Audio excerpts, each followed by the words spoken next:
So here we are at the Christian Resources exhibition, and I'm delighted to say that we're joined by one of my favourite singers in the world, the lovely Dana. Dana, it's good to have you with us. And it's lovely to be with you, Cindy. I'm sorry you're not here in person, because I know you have been to the CRE. In fact, you and I did the one in Manchester, I think, a few years ago, didn't we? We did, and I was also down in Sandown. Was it Sandown? That's right, you were indeed. And so you've been a guest on my sofa, I think, in the past, haven't you? Yes, I have indeed. And here you are now, but I'm sorry you're on the screen and not actually sitting on one of the comfy seats here on the stage. But we are celebrating the Arts Centre Group's 50th birthday, and I know you were involved with it in the very early days. Can you remember how you found out about it? Who told you about it? Yes, I remember very clearly. I got an invitation from Cliff to go to a dinner at the Arts Centre Group House, which at that time, I don't remember the exact address, was it somewhere in Knightsbridge? Or that's right, yes, Hornton Place. Yeah, I remember, can see clearly the house, and it was a beautiful experience. We had dinner, and then people shared about their faith journey. And I'm not sure if that was before or after. I have a feeling it was before the Festival of Light, which took place, I think, also in 71 or possibly 72. And I took part in the Festival of Light, which was a Christian reaction to a magazine called Oz, which ran a story that was really blasphemous. And so we marched up Regent Street and up into Hyde Park. And there we had a concert, an open air concert. And it was just wonderful. Yeah, and it was great to have you there at the Arts Centre Group, and I apologise for making you sit on beanbags, because I think that's what we were doing at the time, wasn't it? Well, it did add to the relaxed atmosphere. The difficulty was getting up. Always the problem. Yeah. So when you started in show business, you were very, very young. Did anybody ever say to you, the same as they did to Cliff, you can't be a Christian and be in show business? Well, my agent, and I had a wonderful agent, he said, you know, because I had a lot of invitations to do, at that time there were a number of Christian shows you could do, like Stars on Sunday or Songs of Praise. And then there were regional programs too. And he said to me, look, don't do so many of those, because people won't buy your concert tickets and they won't buy your records if they don't like what you believe. And so I was aware of his hesitancy about it. And then I had a record come out in 1974, I believe, which was Please Tell Him That I Said Hello. And it was on a new record label, GTO Records. And it just sat there, didn't do anything for months. And normally a record company would drop it. But I had pre-recorded epilogues. I think it was for one of the Southern regional TV stations. Yeah, STV, I think, yeah. I think you might be right there, yeah. And I had already recorded them, and they came out right in the middle of this doldrum period with this new recording on this new label. Well, the record started to move. It started to climb the charts. And we ended up going top 20. And my agent, who was a beautiful Jewish man, from that point on, he just used to put me on all the Christian shows. He never even asked me. So, yes, I had a period where the advice was, don't let it be known. And that passed. Did you ever, when you were doing your shows, feel different from anybody else around you because of your faith? I think at that time, there was much more acceptance that people would have or could have a Christian belief.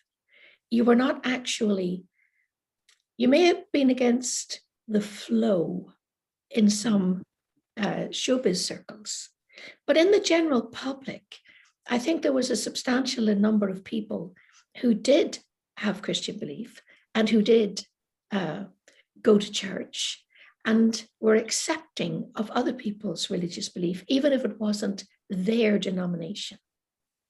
I think that radically changed today. When Cliff first became when we keep saying Cliff, we should mention Cliff Richard, I guess, at some point, so that we know who we're talking about. When Cliff first became a Christian, he found it very difficult to go to church because people knew who he was, and people were always looking out for him. I guess the same sort of thing happened to you. Did you ever find you were able to just drop into a church when you were on tour, maybe? Well, that's what I did regularly, and I think I don't ever remember being like stopped or interrupted or anything. I don't remember that happening. And of course, at that time, you literally worked Sunday to Sunday. So I had to grab a church wherever it would happen to be. So often it was not in your own town, not in your own county. And so people certainly wouldn't be expecting to see you there. So I didn't find a problem with that at all, no. And in terms of the Art Centre group, did you find it useful to you at all on your Christian walk? I really found it very important to me, because I had 1 Eurovision at 18. I was still finding my way on my faith journey. I was beginning to take my own steps to an adult relationship. I think as a young person, you often inherit the belief system and the relationship your parents have with God. And then by the time I got to 18, I was really challenging things. I was testing out this relationship. So I wasn't absolutely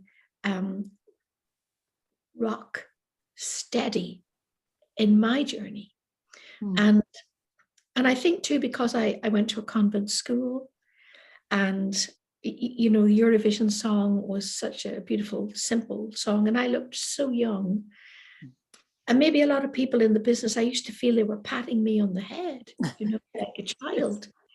And that's extremely frustrating when just a week before Eurovision, I was planning to head off to college. I knew what I wanted to do in life. So I was searching for myself, and I was searching for my relationship with God. And so to be with other Christians, and the thing that impressed me too about the Art Centre group was it wasn't people who were just in the choir. It was always suggested that you bring with you someone who was searching for a relationship with God, or someone who had no relationship at all and didn't want one, but to invite them with you. And I found it so, for me personally, consoling and affirming to be with Christians who were able to just speak very openly about their relationship with God. And it became a community that reached out into not just the singing world, but dancers, choreographers, artists, writers. It was a really beautiful, healthy community in the arts. And then you'd find yourself on the bill with someone who basically were strangers, but they would say, I'm a member of the Arts Centre group. And immediately you were like long lost cousins, Yeah. In that way, I find it very uplifting and very supportive. And one of the things when we started the Arts Centre group is that we were trying to create a safe space for people like yourself and other people who were names and people who recognised, where they could come and just, as you say, unburden, get to know somebody and all that. Did you feel that when you came in? Oh, very much so. Very much so. Because most of the people that I would have worked with, they would have been good people, but they wouldn't have felt a need, in fact, quite the opposite, to talk about such a deep thing as their faith. That old thing, never talk about politics or religion. Mm-hmm. So I think just to be in the company of other believers, and they were not of my denomination, but that didn't matter. We were brothers and sisters in Christ. And that was very consoling. What advice would you give now to local churches who can see there's somebody sitting in their pew that maybe has a great voice or a talent for music in some way, or dance, or any of the things, the disciplines that we know exist? What advice would you give to them? Well, I think no matter how great the voice or the performer, I think in all of us as performers, there's sometimes a deep insecurity. You question. And I think to, first of all, acknowledge that you see a gift there, to encourage it, perhaps within the church, perhaps in the choir, or in some way to have an active gift in the church. And if possible, to give a platform to it. But most of all, just, I think, to show appreciation for the person, gift or not, because we all have different gifts. Yeah. Of course, we look particularly at gifts in the arts, which are sometimes very lonely gifts, because as a solo singer, yes, I work with my bands, but I wasn't often sharing the stage with other solo singers. I'd share it with comedians, or musicians, but it's so lovely to have fellowship with people who appreciate not just your gift, but appreciate you as a person, make you feel welcome. Thank you so much for joining us, and here's to the next 50 years. Oh, it's a great pleasure. Can I share one very special memory? Please do, please do. The board of the Arts Centre Group for me. In 1976, I had a major operation on my vocal cords. I had a growth, which was not malignant, thank God. But in order to remove it, they had to cut a piece of the cord, and it was devastating for me vocally and confidence-wise. And so I was not able to sing. I had to learn to speak again. And I was absolutely terrified about going back to live performance. And members of the Arts Centre Group gave me the opportunity, a hall, a stage, lights, my band and me. Cliff was there. So many dear friends were there. And they said, it doesn't matter if you completely dissolve in the middle of this, we're here for you. And that was the first live performance I did. I got through it. There were many tears. There were lots of hugs and a lot of love. And that was my Arts Centre Group family who supported me at probably one of the weakest points for me as an artist. And I was able to go on and open in my own show for a week's performance after that. So that's the kind of family the Arts Centre Group was for me. That's a lovely story, Dana. Thank you so much for joining us today. It's a pleasure. Much love. Take care. God bless you. You too.